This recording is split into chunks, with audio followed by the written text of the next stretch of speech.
Primetime local news, serving the Lakeland and Midwest regions. Good evening and thanks for joining us. There are 22 new cases of COVID-19 in Saskatchewan. There are 2 new cases in the Northwest, but none in the immediate Lloydminster area, where we have 9 active cases. 242 cases are active province-wide, with 21 in our zone. 55 people are in hospital, including 4 in the Northwest. More than 1.35 million doses have been administered in Saskatchewan, with over 83,000 in our zone. Bud Miller Park could be seeing some upgrades as this week Lloydminster City Council approved a rehabilitation project. But as Jace Mackey explains, the project is dependent on a federal grant. City Council approved the Bud Miller Rehabilitation Project and put $250,000 towards upgrades. The project would see the renovation of the PSM Park Center, the upgrading of nearby trails, and the installation of a sunshade close to the splash park.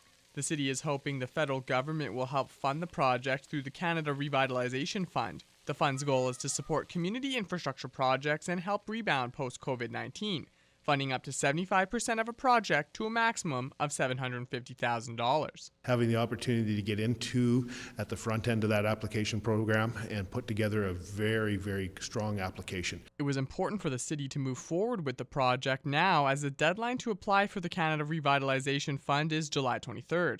So it was very serious to have this meeting today and have those items come forward. So we're always looking for opportunities to leverage. It was talked about, those are federal dollars. They don't come easy. The Bud Miller project was selected for the application as the city believes it has the greatest chance of securing the funding. The city says the work to the park will revitalize the area and encourage more people in the community to take advantage of Bud Miller. Bud Miller serves ages, a variety of people, all walks of life, from infants to seniors, and I think that will make it very attractive, and we'll be reaching out to our MPs to carry that message forward as well. For Primetime Local News, I'm Jace Mackey. Lakeland College has announced that they will be offering a French option for their accredited child and youth care program this fall. The Child and Youth Care program has been offered at Lakeland College since 2001. They recently got the program accredited.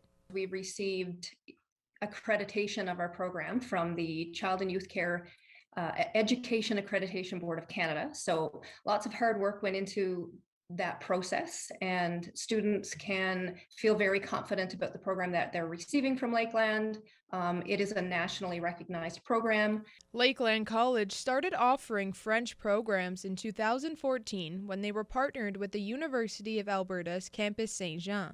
Now Lakeland will be the only college west of Quebec to offer the French option of a child and youth care program. We did receive some feedback from school divisions and students who've been studying with us that they'd like to see an option for a child and youth care diploma. So with that feedback, we got to work developing a proposal. In human services specifically, there are opportunities for French-speaking Albertans to work in childcare facilities and in schools, so it was a good match for our program focus. To help fund the French option, Lakeland got support from a 3-year French language grant. Received some grant funding at the time from the Ministry of Heritage. This is kind of a continuation of supported funds for French programming in Alberta and giving the opportunity for Franco-Albertans to study in their first language. The program will be offered entirely online starting this fall. Today, Muslims around the world celebrated the traditional Eid al-Adha.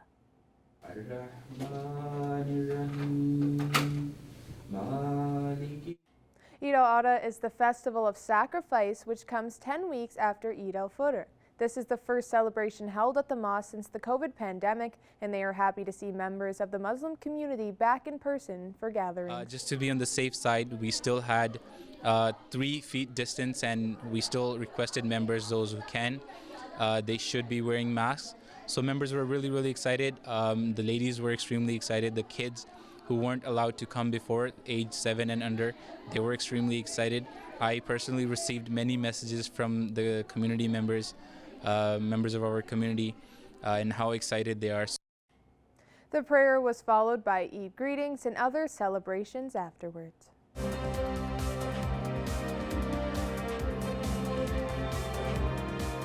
Welcome back. Farmers' fields across the prairies are suffering due to a combination of high heat and little moisture. Both federal and provincial governments are discussing the possibility of launching the Agri-Recovery Program. Jillian Code has more. Today, I am joined by Nevin Rasasan. He is the Policy and Program Specialist with Alberta Pulse Growers. Thank you so much for joining me. No problem.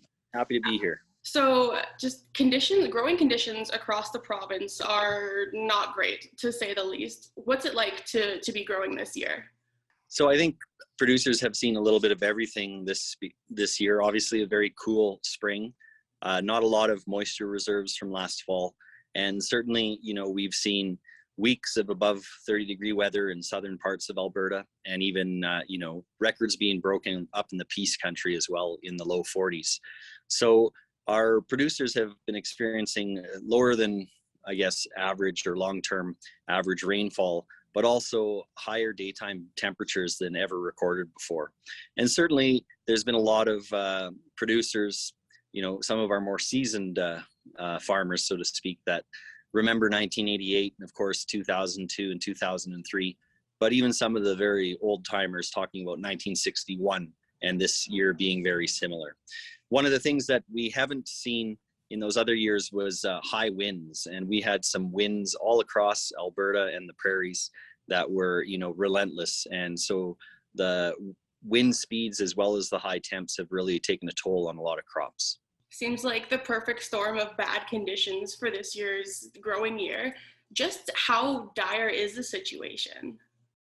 So I would say that from the pulse crop perspective, our dry beans and are certainly under irrigation. Some of our irrigated pea crops and lentil crops are doing well.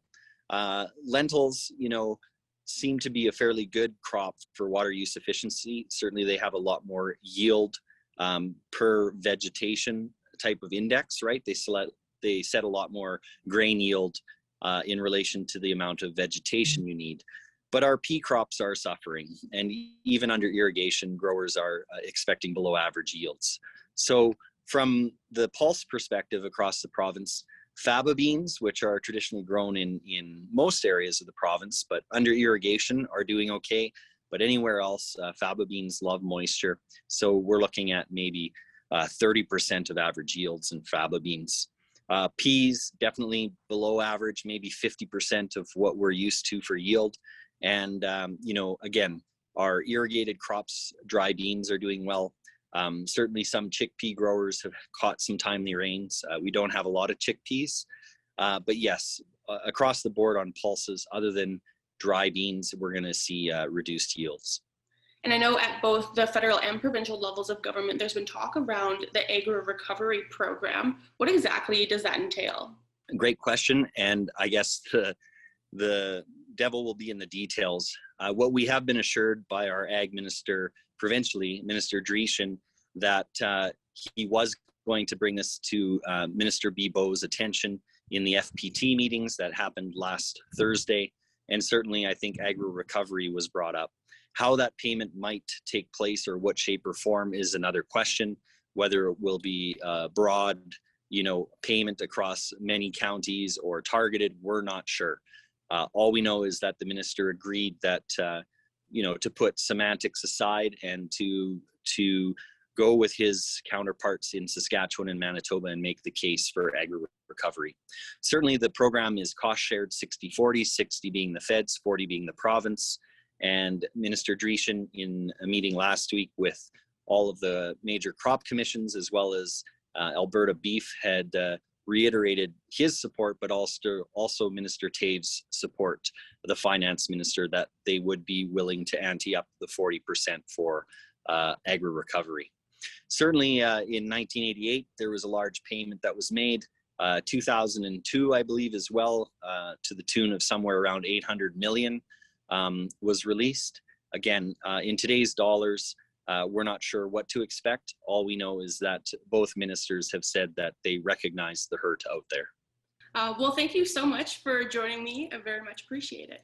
Thank you, Jillian. Happy to chat with you today. Now we'll take a look at your egg prices.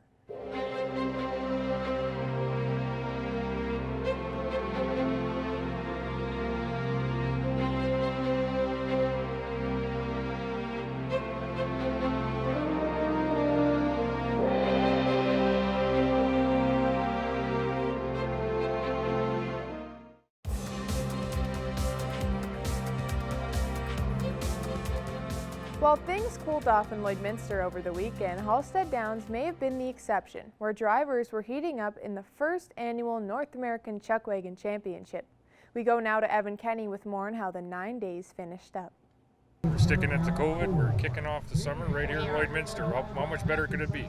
The stands were packed with local Chuckwagon fans, friends and family of the drivers, and even the Premier of Saskatchewan. You know, it's an event that is for the people, that is put on by the people. To start July the 11th after such a long year, a little bit more than a year, is just all the sweeter. The night started off with the final mentor heat, where the aggregate winner would qualify for next year's championship. The horn sounds as a lot riding on mentor heat. Colby Stanley continued his consistency, picking up his fourth day win Monday and winning the mentor heats. Well, it took me a little bit to get used to at the start of the season here, but everything's starting to come together. So I got great guys behind me, behind the barns, and when everything's working, I mean, you can't be happier. So it's been a real dream come true. So I guess we just got to go ahead with planning and look forward to it, The aggregate winner from the main heats presented on Sunday night was St. Walburg's own Jamie Labicane. Labicane finished with a total time of 10:20.34. Joining Labicane in the dash for cash was BJ Carey, Logan Gorst, and Brad McMahon. The horn sounds and the big wheel teams kick into gear, and off we go. Each driver put up a time sub 118, but penalties played a factor, giving Logan Gorst the first ever North American Chuckwagon Championship. It feels pretty good. I feel bad for the guys in the heat there. Brad, he ran a really good race. You know, it's just penalty seconds. It's part of the sport. It's more like a default win, but hey, I've lost them like that too. So this is Gorst's second win this season. Next year's event has already been set for July 8th to the 16th. Evan Kenny, Primetime Local Sports. Now Connor Chan will take another look at your forecast.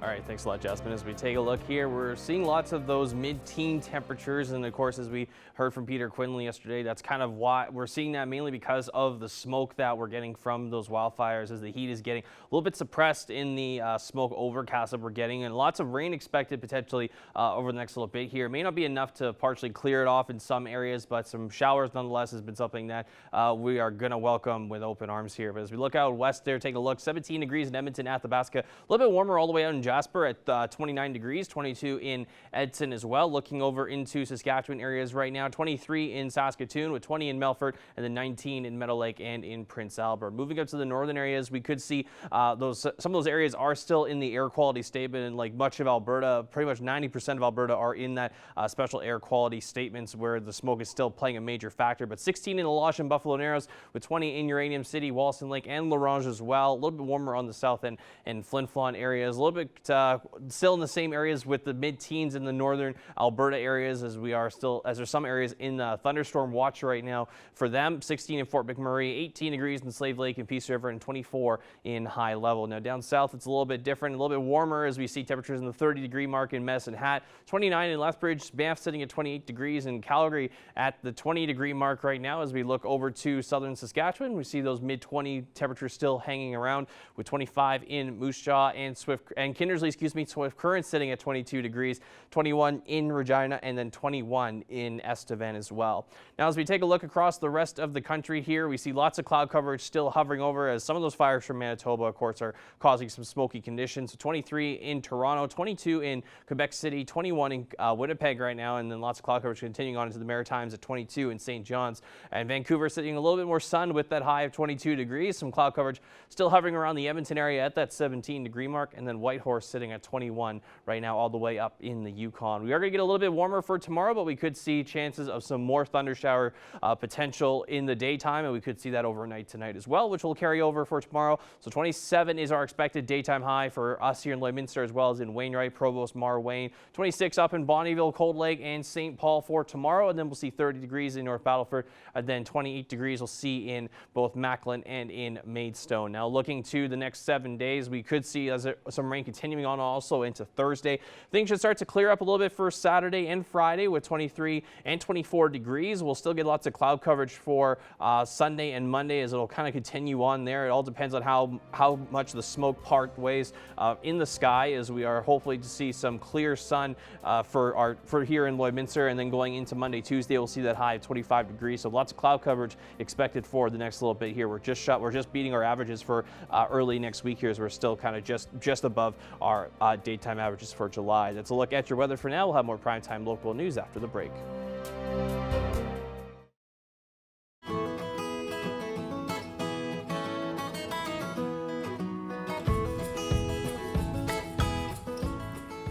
Everybody, to this week's edition of Pet Project. Once again, as always, we are joined with Becca Lawrence from the Lloydminster and Community SPCA. Becca, how are you doing? How are things over at the SPCA today? We're doing really good, and as normal around this time of year, we're quite full.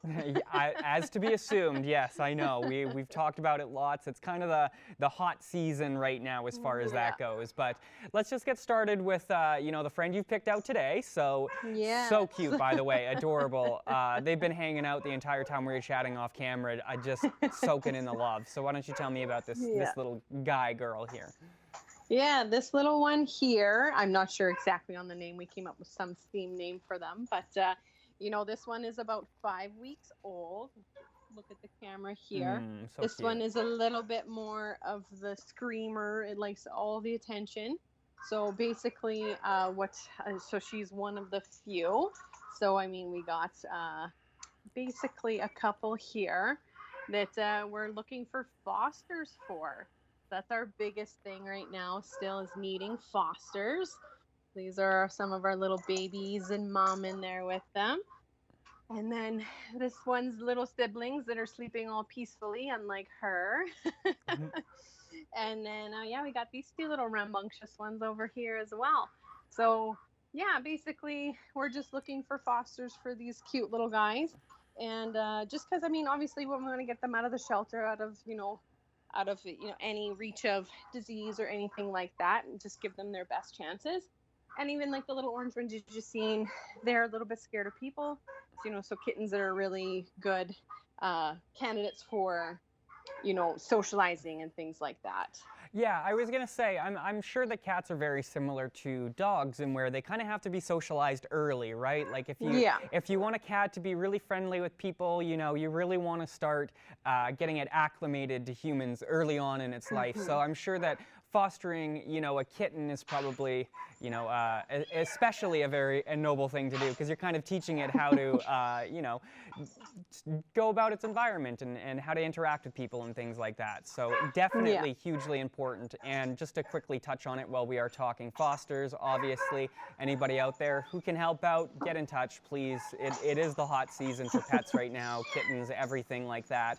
But you guys also took in a few animals due to the fires. Obviously, there's some people who've been displaced, and so I guess we were talking off camera. You just wanted to mention that you guys are still taking that in. If anybody happens to end up in Lloydminster who's again displaced from the wildfires out there. Yeah, absolutely. Anybody needing help, like even if it's just as simple as needing some food, just to kind of get yourself on your feet while you're here, we're absolutely willing to help with that. So in any way, shape, or form, if we can help, we're here to help. Absolutely. So if you can help, reach out. If you need help, also reach out. That's what the SPCA is about, making these nice things happen. So Becca, we have a couple of fundraisers coming up that we were talking about. You guys, you're planning a golf tournament coming up soon where you're going to be selling 50-50 tickets at a golf tournament, I should say. Yeah. But that is still very exciting. So why don't you give us, the details about that? Yeah. So it's just this Friday, and there's a golf tournament happening at Rolling Greens, and I believe it's Synovus that's having their golf tournament. So they just asked us to come sell 50/50. So it's just a good fundraiser for us. And we get to hang out with fun people all day and hopefully see someone win the winnings and everything. And then, and then the Scoop is still doing their fundraiser for us. So it'll be every Wednesday, different flavor every Wednesday. And I believe that starts next week. So we're really excited for both of these.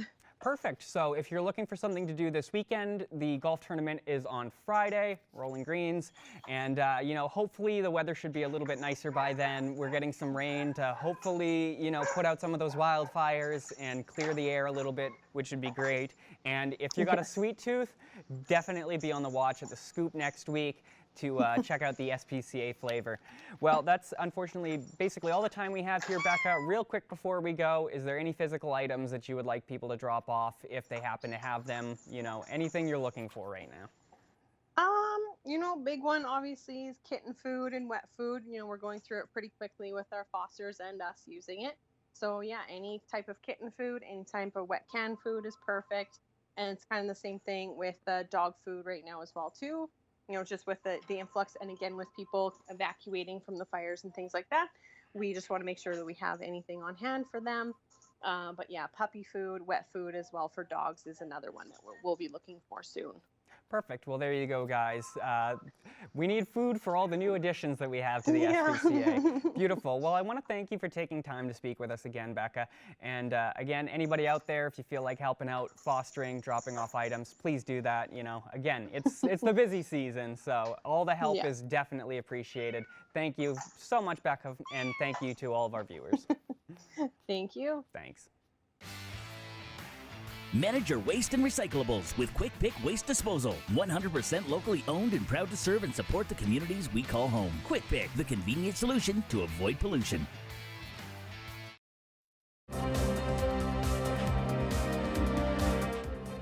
I'm speaking with Carrie Lawrenson, who is the lead educator for a pop-up session called Presence that will be available at Bud Miller Park on July 26th. Thank you so much for joining us today.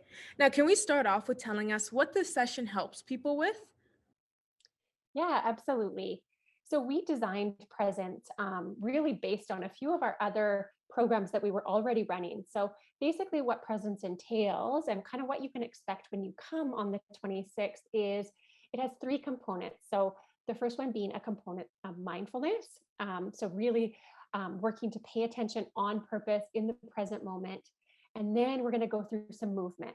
So the movement for Presence is a really kind of approachable, gentle yoga practice. So I lead our yoga at the Nest Project, and my training is in yoga for mental health. So all of the postures that we're going to take you through really are kind of open for anyone.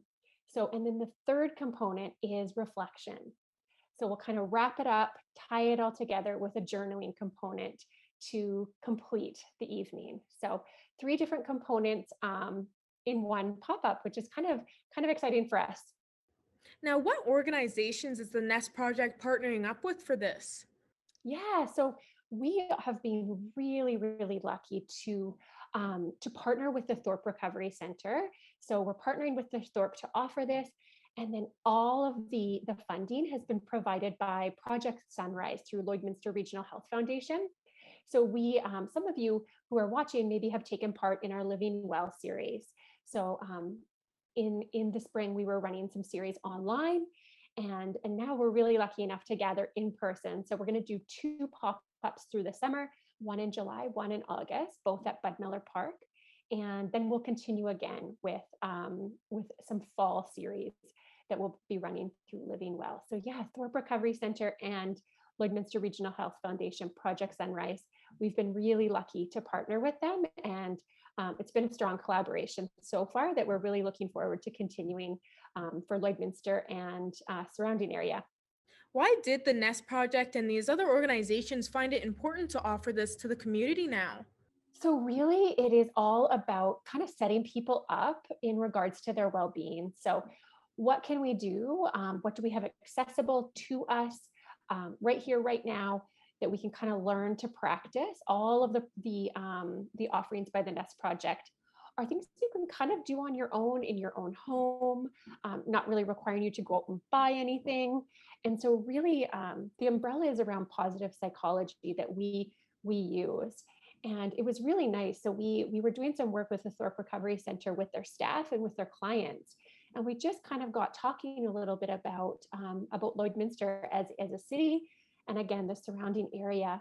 And we kind of brainstormed together how we could maybe offer some of these opportunities to the community at low to no cost. We did not want cost to be a barrier for anyone. So that's when we partnered with Lloydminster Regional Health Foundation.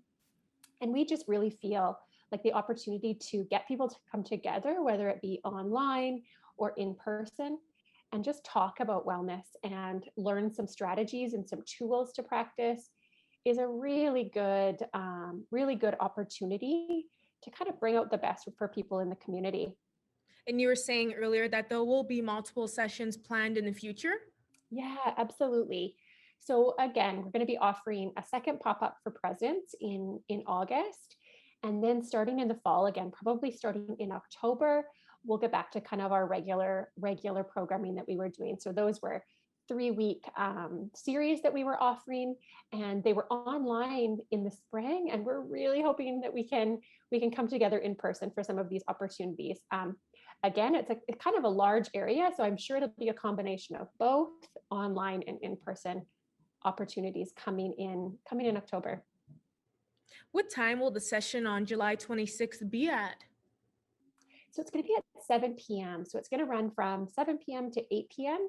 And like you had said, it's at Bud Miller Park and right by kind of the picnic shelter. So if you follow the Nest Project or Thorpe Recovery Center, Lloydminster Regional Health, we've provided a little map on kind of how to find us that evening. So we're just really suggesting for people to bring a yoga mat, a journal, and it really is for anyone kind of age just 8 and up. And we are asking that children be accompanied by an adult, and just again, really looking forward to a chance to come together. And we're going to have the theme surrounding joy, the emotion of joy.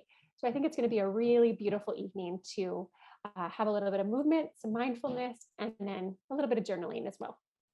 For people wanting to find more information online, where can they find this for registration and such? Yeah, so you can go right to our website, which is www.thenestproject.ca, and we have a Join Us tab. And you can just click on that tab, and that's going to give you an opportunity to register as well. Social media, we're on Instagram, the Nest Project Educators, Facebook, the Nest Project. And then again, you can find more information through Thorpe Recovery Center or Lloydminster Regional Health Foundation. Perfect. Well, once again, thank you so much for joining me today, Carrie. Thank you. Thank you for joining us on Primetime Local News. Have a great rest of your night.